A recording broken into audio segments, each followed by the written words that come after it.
Johor பாகோ அருகே வடக்கு தெற்கு நெடுஞ்சாலையில் நேற்றிரவு நடந்த 4 வாகனங்களை உட்படுத்திய விபத்தில் 2 மோட்டார் சைக்கிளோட்டிகள் உயிரிழந்தனர். இரவு 11 மணியளவில் நடந்த இந்த விபத்தில் 3 மோட்டார் சைக்கிள்களும் ஒரு லாரியும் ஈடுபட்டுள்ளன. முதற்கட்ட விசாரணையில் 20 வயதுடைய மோட்டார் சைக்கிளோட்டி ஒருவர் லாரியின் பின்புறம் மோதியதால் விபத்து ஆரம்பித்தது என தெரிய வந்துள்ளதாக மூவார் மாவட்ட காவற்படை தலைவர் உதவி ஆணையர் ரைஸ் முக்லிஸ் அஸ்மான் அசீஸ் தெரிவித்தார்.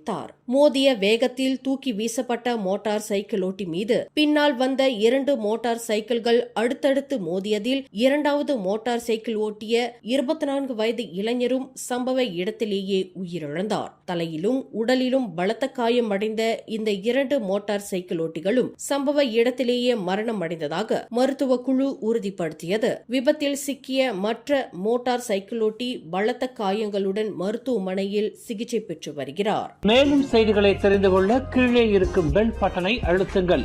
உங்கள் மகிழ்ச்சியை வெளிப்படுத்த லைக் மற்றும் ஷேர் செய்யுங்கள். தொடர்ந்து திசைகளோடு இணைந்திருக்க சப்ஸ்கிரைப் செய்யுங்கள்.